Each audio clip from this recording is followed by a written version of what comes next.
Hello students, once again you are welcome on this platform Balaji English Classes सृजन Kumar Shekhar. Students, ये हमारी जो narration की क्लास है इसके अंदर असर्टिव सेंटेंस है उसके बारे में अपन ऑलरेडी पढ़ चुके हैं और आज की जो हमारी क्लास होगी उसके अंदर अपन इंटेरोगेटिव सेंटेंसेस, जैसे कि आप इस टॉपिक को देख पा रहे हैं इंटेरोगेटिव सेंटेंसेस, इसके बारे में अपन जानने वाले हैं। तो स्टूडेंट्स, फर्स्ट ऑफ ऑल हम इंटेरोगेटिव सेंटेंसेस हिंदी में बोले तो प्रश्नवाचक वाक्य। कौन से वाक्य?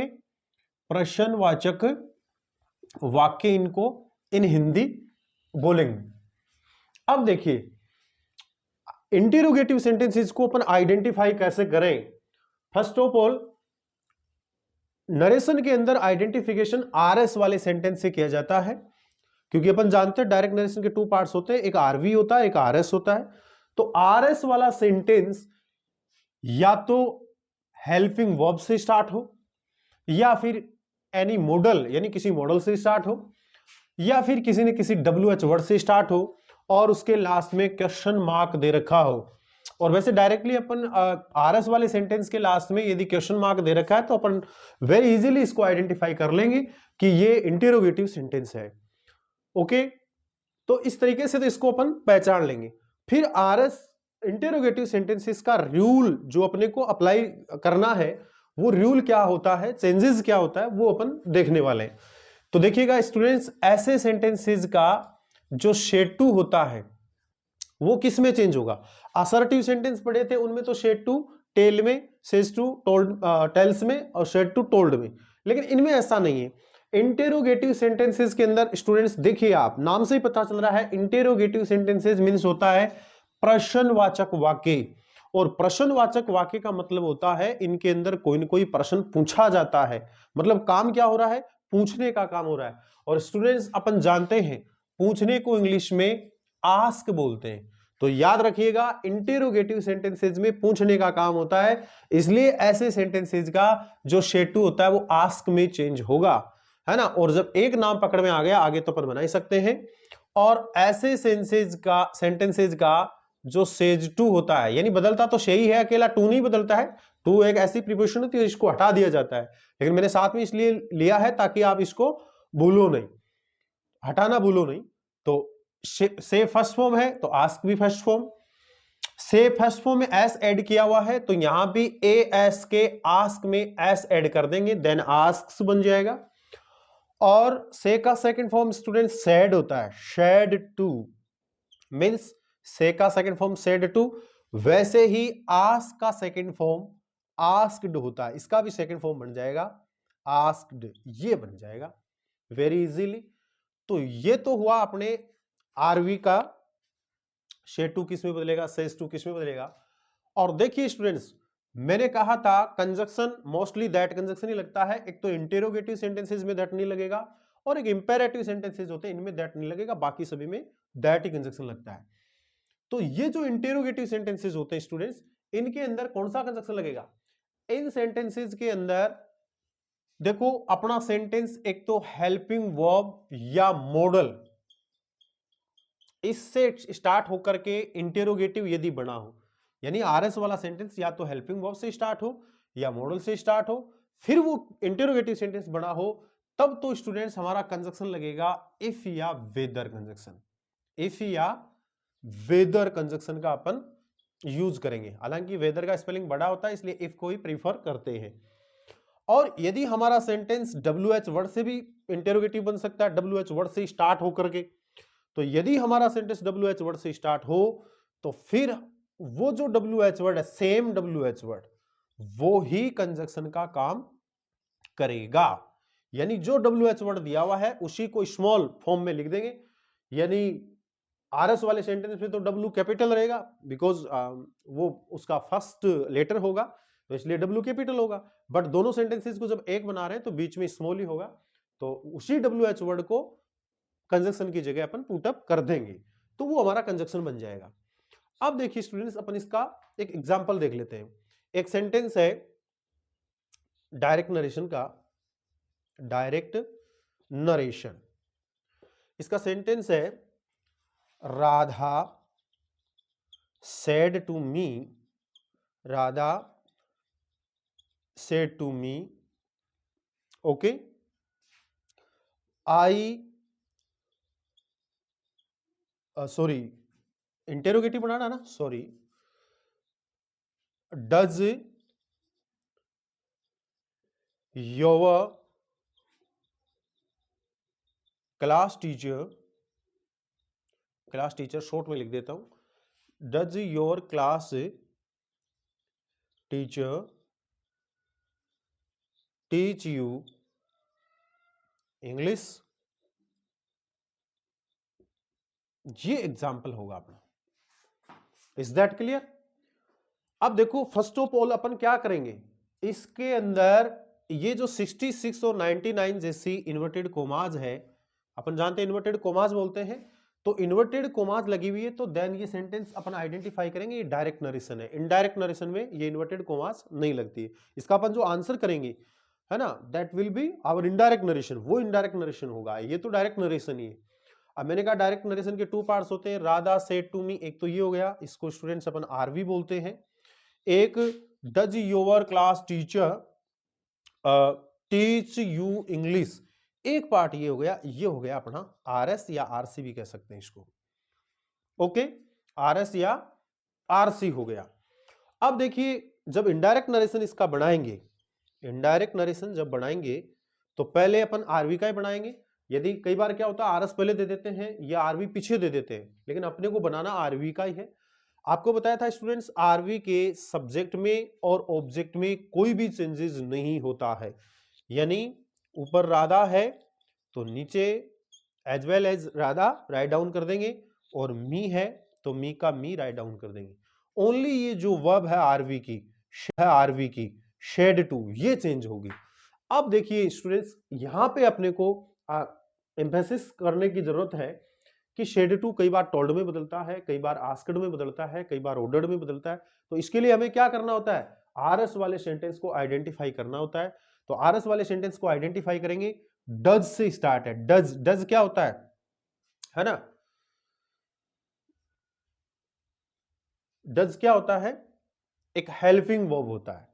तो ये सेंटेंस हेल्पिंग वर्ब से स्टार्ट है और लास्ट में क्वेश्चन मार्क होता है।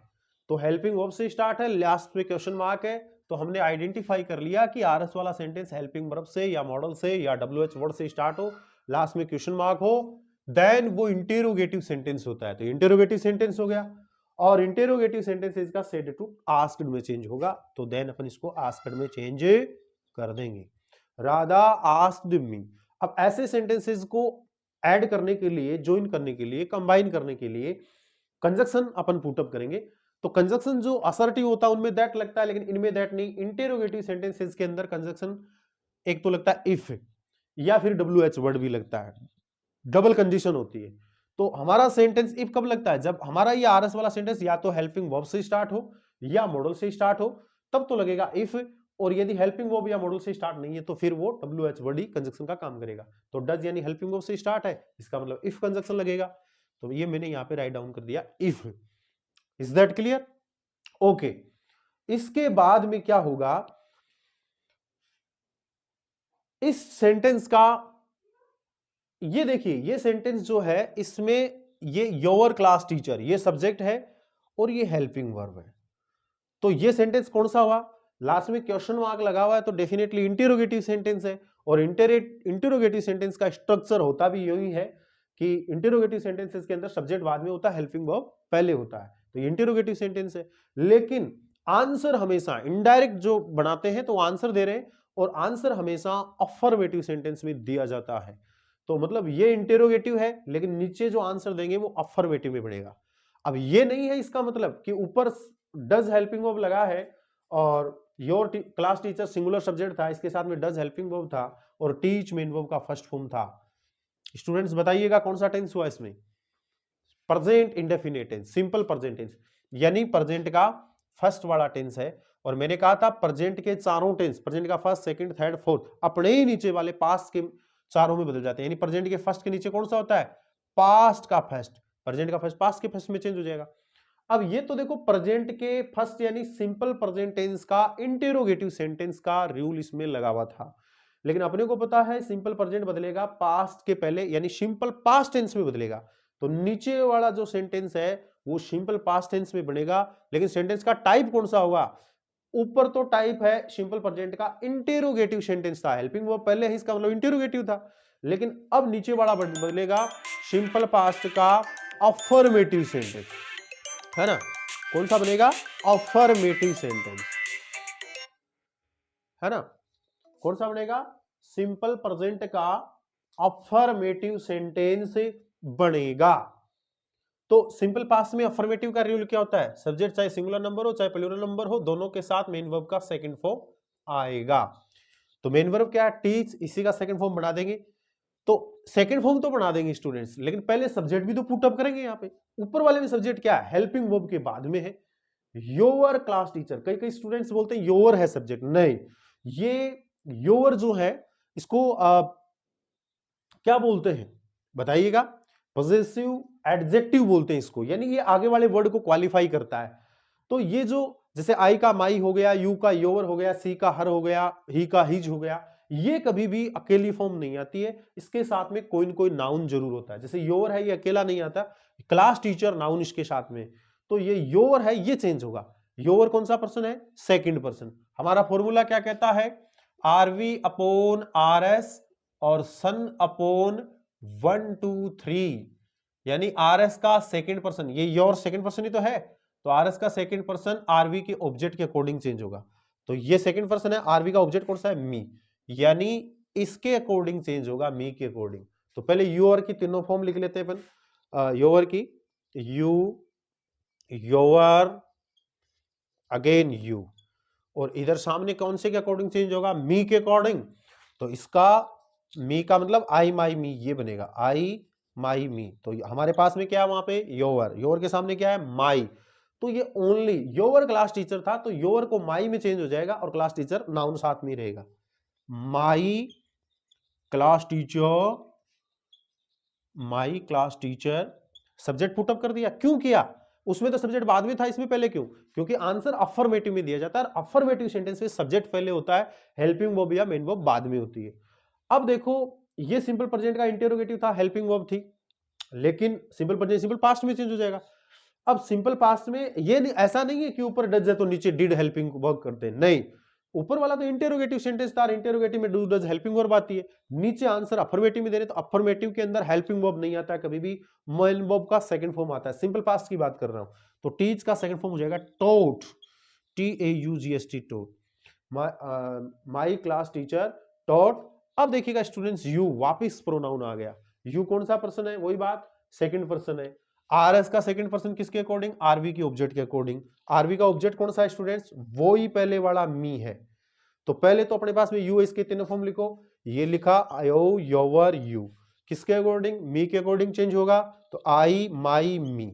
अब देखिएगा स्टूडेंट्स, कंफ्यूज वाला बड़ी इंपॉर्टेंट बात है, हमारे पास में एक ये यू ये रहा, इसके सामने आई है, एक यू ये रहा जिसके सामने मी है। प्रॉब्लम ये हो रही है, कंफ्यूज ये हो रही है कि इस यू के सामने वाला आई यहां पे राइट डाउन करें या नीचे वाले यू के सामने वाला मी नीचे राइट डाउन करें। इसके लिए स्टूडेंट्स अपने को क्या करना होगा, है ना? We have to identify the position of our pronoun. हमको हमारा ये जो प्रोनाउन है यू, इसकी पोजिशन, स्थिति जाननी होगी कि यहाँ पे किसकी जगह है, यानी ये सब्जेक्टिव केस है यानी सब्जेक्ट की जगह है, या ऑब्जेक्टिव केस है यानी ऑब्जेक्ट की जगह है। तो स्टूडेंट्स अपन वेरी वेल जानते हैं कि सब्जेक्ट हमेशा पहले ही रहता है, हेल्पिंग वर्ब के आसपास ही रहता है, और सब्जेक्ट हमेशा मेन वर्ब में तो हमेशा ऑब्जेक्ट ही होता है ना? तो देखो मेन वर्ब टोट आ गई, इसके बाद में आ रहा है यू, इसका मतलब ये ऑब्जेक्ट है। और स्टूडेंट्स अपन जानते हैं कोई भी प्रोनाउन ले लो, यू आई, यही नहीं कोई सा भी ले लीजिएगा, पहला जो फॉर्म होता है इसका नाम ही सब्जेक्टिव केस है, मतलब ये सब्जेक्ट की जगह काम में आते हैं। बचा तीसरा, ये ऑब्जेक्ट की जगह काम में आते हैं, इनका नाम भी ऑब्जेक्टिव केस होता है। Is that clear? तो वो ऑब्जेक्ट की जगह है, और ऑब्जेक्ट वाला यू कौन सा? ये, इसका मतलब हमारे वाला वो यू है, ये वाला, ये यू कौन सा हुआ? ये थर्ड वाला हुआ। थर्ड वाले यू के सामने क्या है? मी। तो यहां नीचे इसका क्या हो जाएगा? मी। और इंग्लिश है तो इंग्लिश का इंग्लिश ही हो जाएगा, ना कि इंग्लिश का हिंदी करेंगे। और अब आएगा फुल स्टॉप साइन, पहले इंटरोगेशन साइन था, अब आएगा फुल स्टॉप साइन। तो ये था स्टूडेंट्स हमारा एक इंटेरोगेटिव सेंटेंस का direct narration to indirect narration convert करना। अब स्टूडेंट्स इसके साथ में ही मैं जो एक WH वर्ड वाला है वो भी एग्जांपल आपको बता देता हूं। WH वर्ड वाला, ये इसको मैं इरेज कर देता हूं। ये देखिए,